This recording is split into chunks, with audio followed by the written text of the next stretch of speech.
Sakit. Sana yung masaya siya ngayon na kahit na malungkot dahil bata pa siya, 22 lang. Maling pagkakataon, tsaka kulang lang sa gabay ng magulang, pero napunuan naman natin. Tayo ang nagpuno dun para sa mga magulang na dapat na responsibilidad nila. Ayan, may paru-paro. Wow, yun si Clarice. Mali, sumunod sa akin na. Paglapit ko kay Clarice.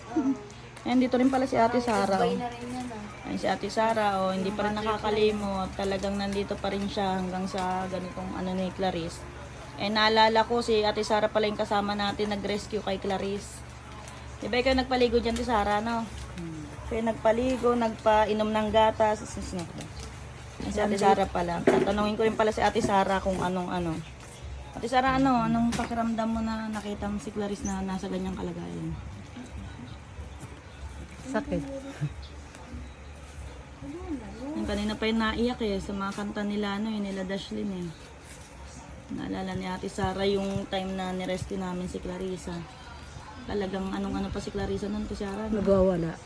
Tsaka ang payat-payat niya. Sumuko pa sa van. Tapos nagwala sa van, di ba?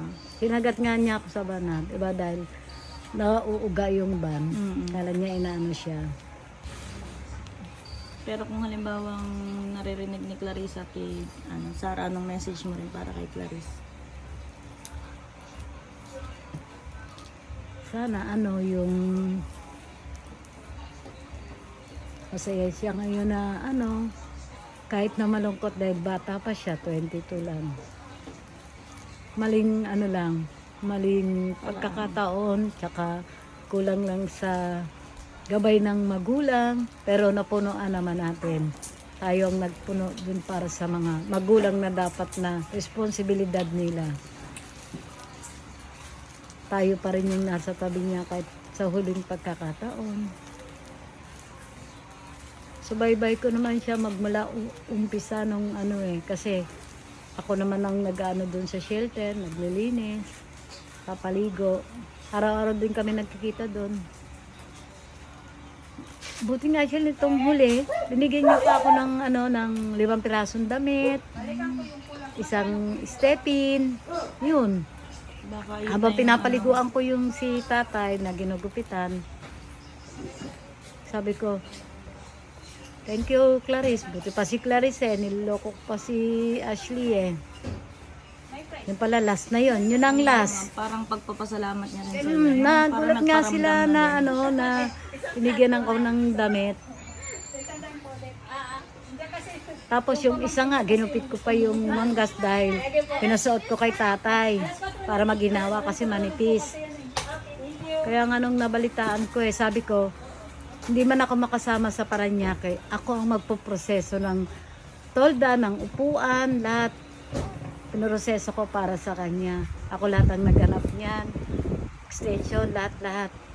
Para pagdating nila Sir Bench, okay na, wala nang intindihan dahil pagod na rin yung mga utak nyo sa sa ilang araw na pagpunta, pagbalik.